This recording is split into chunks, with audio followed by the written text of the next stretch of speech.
David Mack has been in the South Carolina House of Representatives for more than 20 years. In this edition of Quintin's Close-Ups, I speak exclusively with him one-on-one.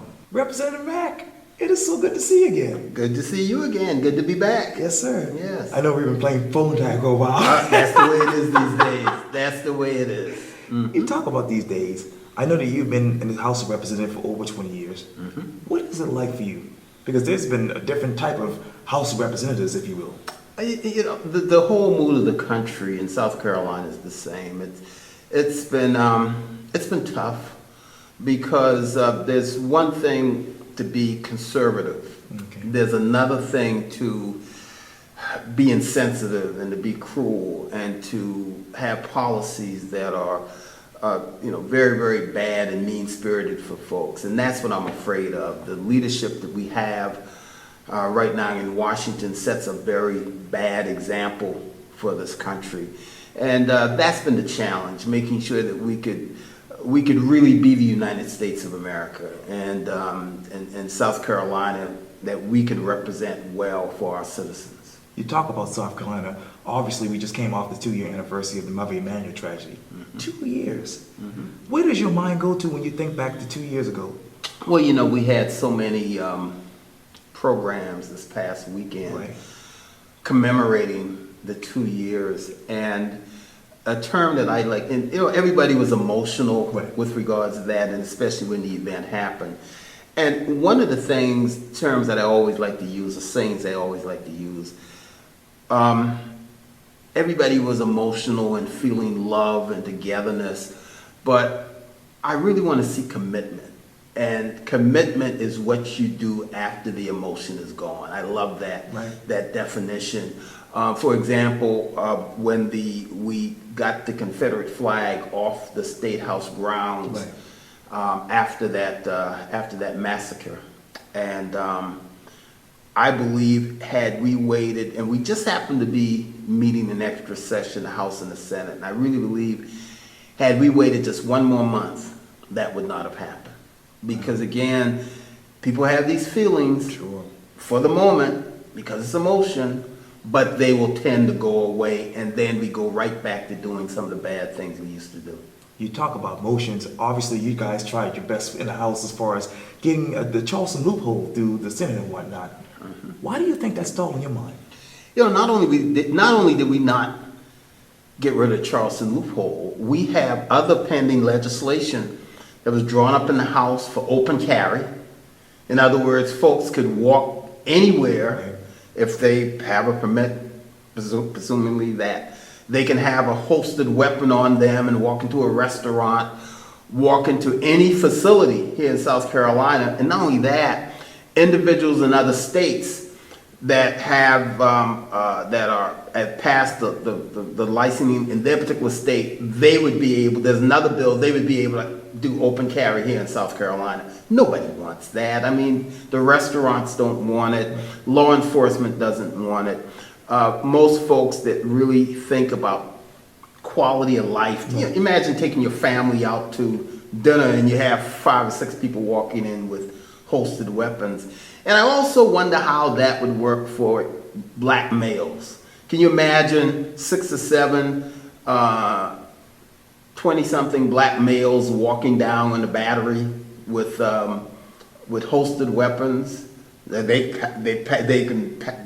done everything legally, but what's the perception is going to be? Or Marion Square, how are people going to react like that? So we don't need that. But these are the type crazy things that we've dealt with this past session, and there were 2 basic things that we really needed. We needed to begin to fix our roads, and our pension system is a mess. Those are the 2 things that we needed to really spend just about all our time in Columbia this past session. We did do some things with both of those, but there were so many things that needed to be done that would be constructive and beneficial to our citizens here in South Carolina. And we spent some time dealing with guns. Right. Mm-hmm. Speaking of time, if you had more time, what other bills, like you indicated, what would you have focused on? We always have to focus on healthcare. We always have to focus on healthcare to certain segments of our state, especially rural South Carolina. There are individuals in rural South Carolina, there are hospitals that have closed, pardon me, there are hospitals in South Carolina that have closed because we didn't take the Medicaid expansion money several years ago. And that was the worst thing in my 20 years I saw us do as a state legislature. This is federal money. You're not saving any money. The money just goes to another state. And we turned it down. It was vetoed by then Governor Nikki Haley, and there were not enough votes to override the veto. So we wound up not having Medicaid expansion, close to 50,000 jobs. You've had hundreds of thousands of people not insured, and approximately, it estimated about 1,300 people probably died every year because we did not take that money and work with it in the state of South Carolina. We also have problems with rural schools, the Allendale school system. You know, that's been focused a lot in terms of us doing right by, again, that rural segment of the state of South Carolina. And we were able to put some money in the budget for that this year to work on that situation. So these are some ongoing things, Quintin, that we have to deal with. You talk about, again, your 20 years at the House of Representatives. Somebody who won't be there with you, who also served in the House with you for 20 years, is Seth Whipper. Where are you emotionally with the news that he no longer will be in the House of Representatives? He's one of my best friends. He's my attorney. Yes. Our families are good friends. Yes. You know, it's. I'm going to miss him tremendously. I mean, we'll still see each other on a regular basis, but to have him there on the House floor, to have somebody with a legal degree that you know and you trust there, that can give the legal perspective as relates to legislation, and to read legislation with a legal eye is very, very important. So yeah, he's going to be a missing to us all, but thankfully he's still going to be in the community, still be serving the community, and to me he's still Seth, so he's my buddy. And now we have to switch over to politics. Obviously, Marvin Pendarvis, a local attorney, has jumped in.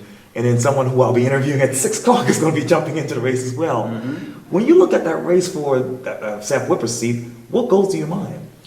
Well, I'm not taking a position in it, of course. There'll be a lot of good candidates, I think, running.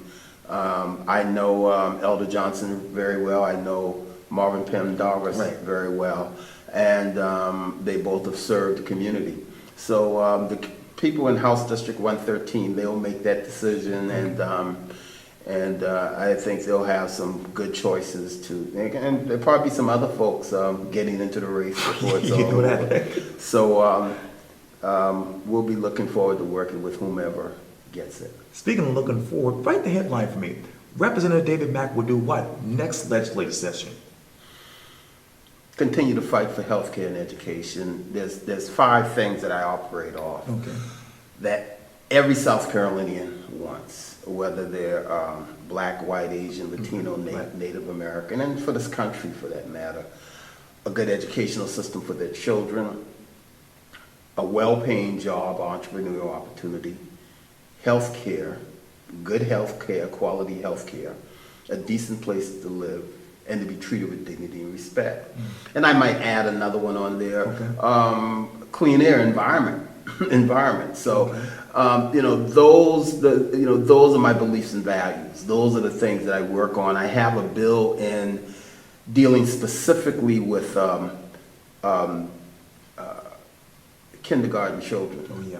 And this would basically take, it's called a continuous education module. It would, in certain school districts, eliminate first, second, and third grade, have a continuous learning modules where students would have to hit benchmarks.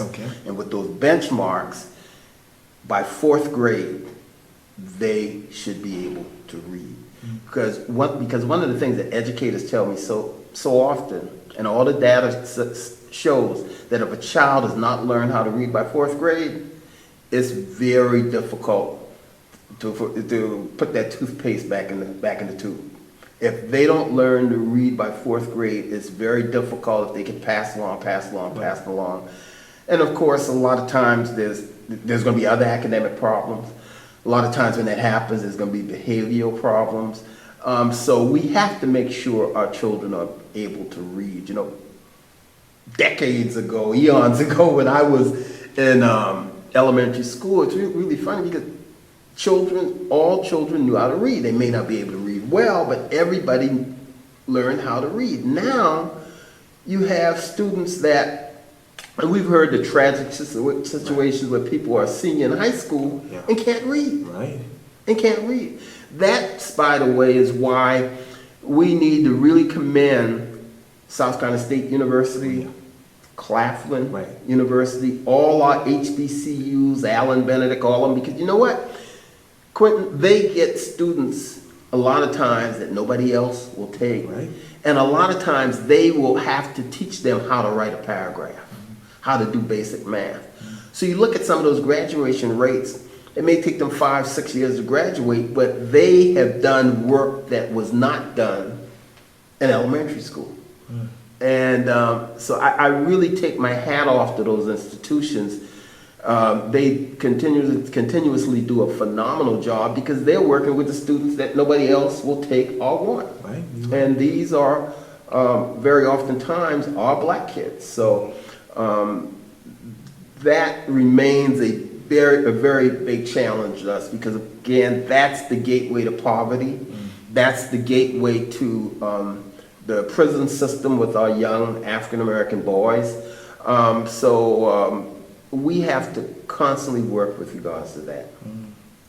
Well, Representative David Mack, thank you so much for your time. I really appreciate this. Thank you. Always good to see you, Quintin. Likewise. All right. Thank you.